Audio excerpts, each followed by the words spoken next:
Bismillahirrahmanirrahim. Ingin berbagi kisah di balik kamar operasi sahabat-sahabat semua. Saat itu saya mendapatkan seorang pasien perempuan umur kurang lebih 8 tahun ya. Didiagnosis dengan peritonitis difus, suatu peradangan di dalam perut yang diakibatkan kemungkinan adanya usus yang pecah. Saat itu telah terjadi sepsis, artinya kuman telah menyebar ke seluruh darah dan menyebar ke seluruh otak, menyebar ke seluruh bagian organ-organ penting sampai terjadi penurunan kesadaran pada saat itu. Nah sahabat-sahabat semua, ketika saya sampaikan bahwa ini keadaan darurat dan harus memerlukan tindakan operasi segera, maka sang ayah mengizinkan saat itu ya, setelah kita memberikan keterangan dan lain sebagainya.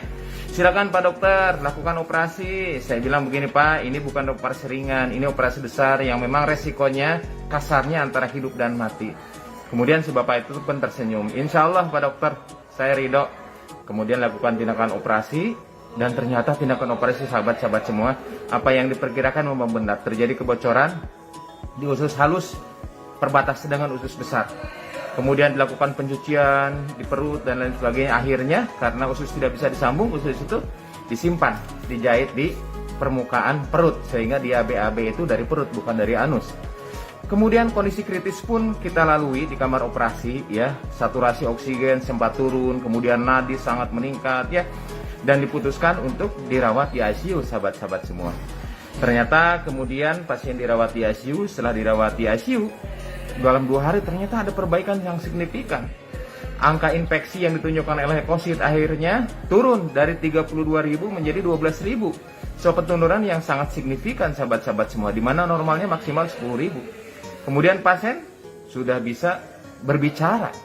Tadinya tidak bisa berkomunikasi, tadinya kehilangan kesadaran, seperti orang apatis.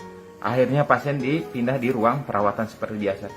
Nah, ketika saya berkomunikasi, menurut saya ini ada beberapa hal yang memang di luar kebiasaan, di mana resiko kematian sangat tinggi, di mana triage of death itu ada ketiga-tiganya. Saya komunikasi dengan ayahnya, Pak, alhamdulillah operasi ini lancar Pak. Kira-kira doa apa sih yang Bapak lanjutkan, yang Bapak lantunkan? Pak Dokter, sebetulnya saya nggak punya doa apa-apa, tetapi suatu hal yang bisa saya lakukan adalah terus menerus berterima kasih kepada Allah.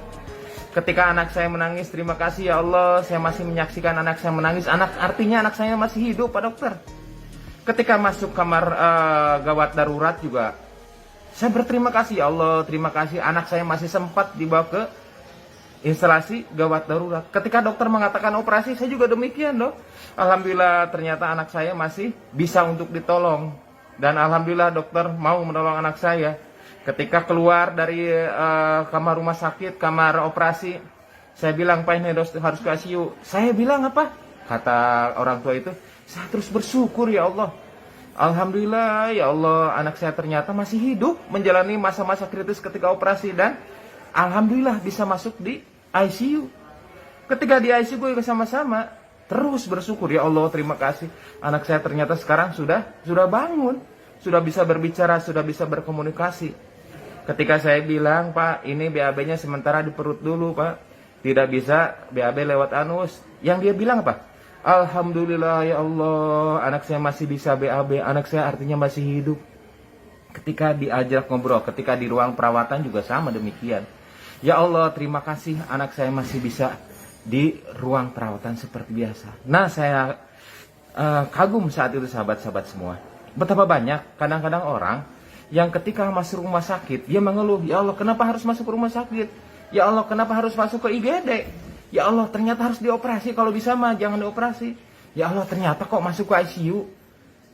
Dan lain sebagainya sahabat-sahabat semua. Peristiwa sama, tetapi dengan penyikapan yang berbeda ternyata akan berdampak sangat signifikan. Betapa saya merasakan ketika operasi itu demikian mudahnya, demikian lancarnya. Betapa saya sendiri merasakan operasi yang tadinya mempunyai tingkat resiko sangat tinggi saat itu, ya, asa 4E saat itu, ternyata Allah mudahkan sahabat-sahabat semua. Ketika masuk ICU juga demikian, Allah mudahkan semuanya, amat mudah bagi Allah untuk mengernakan kesembuhan pada hamba-hambanya yang pandai bersyukur. Nah sahabat-sahabat semua, dalam situasi apapun ternyata pasti ada syukur di dalamnya, tergantung dari bagaimana kita mengolah, memframing hal-hal yang tadinya negatif menjadi mencari hikmah sebanyak-banyaknya dan mencari celah karunia Allah yang sangat besar di balik musibah sekalipun.